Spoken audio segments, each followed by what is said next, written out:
Okay, so if we continue on there, so as you can see from the second law, it's important that I need to be able to quantify this change in entropy. It all revolves around that. The other thing is, what do we do with this other side? Well, let's talk about that. So we've talked about this before. We've said, how do I determine this change in entropy? Well, how do I determine the change in entropy? Well, one, I've got property tables.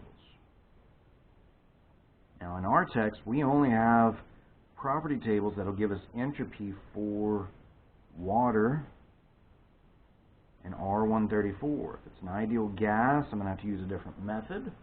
But if it's water R134, I just need two properties. If you're in another text, you might have R410, you might have maybe an old R22 table, or propane or ammonia. There are other property tables in other texts. In our text, in Shingle and Bowles, we just have water and R134 in our text. Because if we know how to use those, we know how to use those other tables as well. So that's enough. The second one, the second option here is what we call the second law itself. Right? The second law itself comes in, we've got some subpoints here. A, is it reversible? If it's reversible, then the entropy generated is 0. Is this the best possible version of the device in front of you? Does it produce the maximum output, or does it require the minimum input? Right, those are kind of giveaways, but again, don't just stick on max or min. Think about what is the purpose of the device. Is this the best possible version of the device? That's when you know the entropy generated is 0. So what do I mean by the second law itself? I'm saying, look, this is the change in entropy is equal to this stuff. Can I quantify this stuff? Well, if I know it's reversible, this goes away. Now, in the rare instance, maybe they've got a numerical value. Maybe somebody's measured this thing and they give it to you. The third option is for, what do you do with SGen? Well, SGen is either going to be 0, it's going to be a value that's given to you, or the problem is actually wanting to know, is this possible or is this impossible? If the problem asks, is this possible or impossible? If it's just a device going from state 1 to 2, see if you can determine the entropy generated. If it's a heat engine or a refrigerator and they're asking, is this possible, compare the performance, the efficiency or the coefficient of performance to the maximum value. Those are kind of the two ways you solve those possible or impossible problems. But if they're asking, if it's a process from 1 to 2, like a turbine, nozzle, something like that, they want to know, is this possible? They want to know, is this thing destroying entropy or not? Is it actually generating entropy? But if they've told you somehow in the problem statement it's reversible, you can set that equal to 0. Okay, and then that leaves this guy, right? So if I can figure these two out, then I can quantify delta S. That's the whole purpose here. So can I quantify delta S? Well, yeah, if I know this, and if I can figure this guy out. So here's the options with that guy. So B, there's two things that we'll do with this, right? There's one of two things we'll do with this. The simple thing, you hope, is that it doesn't lose heat, right? If it's adiabatic, then you add up all the heat and divide by temperature, and if there's no heat, you add it all up, you still get 0. Okay? So that's one option that we'll have with this one. The other option, the other thing we can do with this is, do you have constant or an average temperature heat transfer? Do you have heat transfer occurring at a constant or average, reasonably constant average temperature? Well, then this integral of dq over t, the 1 over t comes out of the integral, and this just simply becomes the sum of q net in divided by the temperature at which those heat transfers occur. So everywhere, as you saw back over here, we just did this, right? I said this is what we did right here. We said, hey, I've got heat coming in. I've got heat coming in at TH, so that's QH over TH. I've got heat going out at TL, so this is minus QL over TL.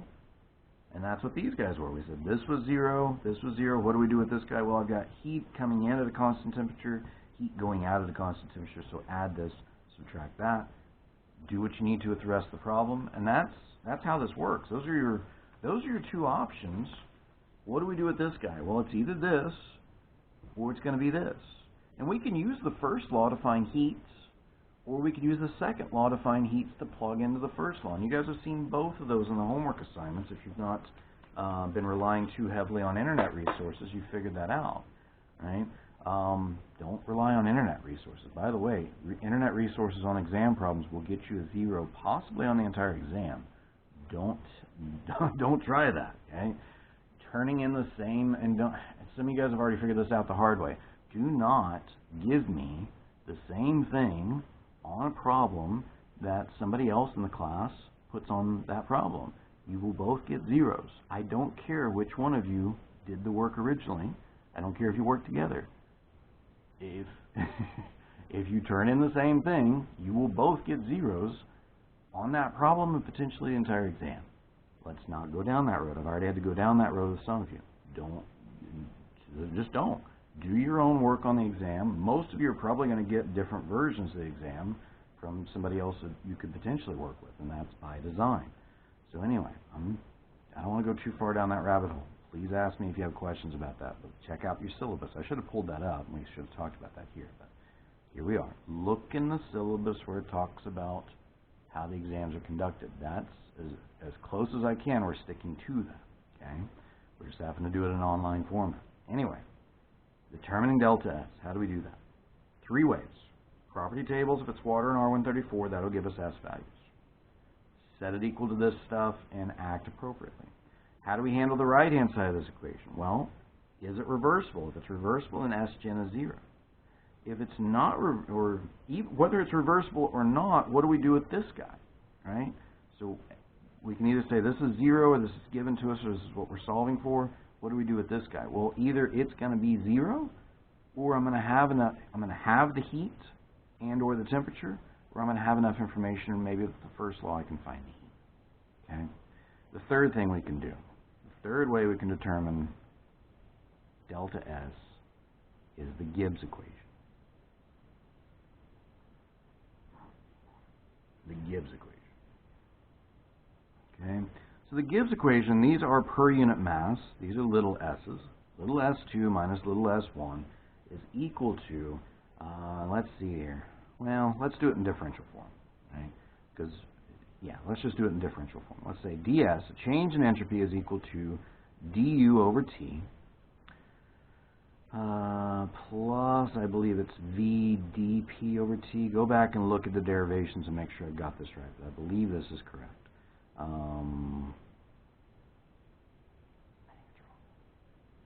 Yeah, I think that's wrong. I think it's P. Yeah, this is P D V. These are little v's. These are not speeds. These are specific volumes. Go back and look at the derivation before you try to use this. Or it could also be the enthalpy version, dH over T minus VdP over T. Yeah, that's correct. Okay. Now, this doesn't necessarily help us because we don't have a lot of tools to deal with differential equations yet. I'm not expecting you've had differential equations yet. No big deal. We derived this for a couple of situations. We said if I've got a solid or a liquid.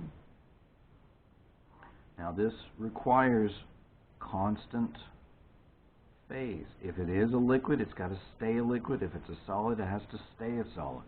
If that's the case, then this entropy change is approximately equal to the specific heat times the natural log T2 over T1. Keep in mind this is an average specific heat, so you have to figure out the average temperature or guess and check to an average temperature and an average specific heat. But this will give you the, if it stays a liquid or it stays a solid, this will give you the entropy change for that substance. Now, if it's an ideal gas, we've got a lot of options. And for an ideal gas, there's quite a few options. The change in entropy is equal to, let's say approximately. Let's say it's approximately equal to C sub V at the average temperature times the natural log of T2 over T1. Right? Remember, for ideal gases, there's C sub B and C sub P. Solids and liquids, it's just C sub P. But for an ideal gas, it can be C sub V average, natural log T2 over T1, plus the ideal gas, or the gas constant, R, Ln, and these are specific volumes. Some of you guys messed that up on the homework. These are specific volumes, not speeds. Specific volume 2 over specific volume 1. Okay? Now, do you have the specific volumes? I don't know. Depends on your problem. Okay? If it's control volume, you probably don't have the specific volumes.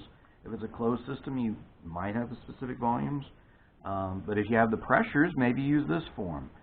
Delta S is, let's say, approximately equal to C sub P at the average temperature, natural log T2 over T1, minus R Ln P2 over P1. Now this is an approximation. It does require I need both temperatures to get the average temperature and therefore the average C sub P, or I guess and check. I need to be able to guess and check. Guess T2 to get a guess for C sub P, and then solve for T2, and then go back and forth.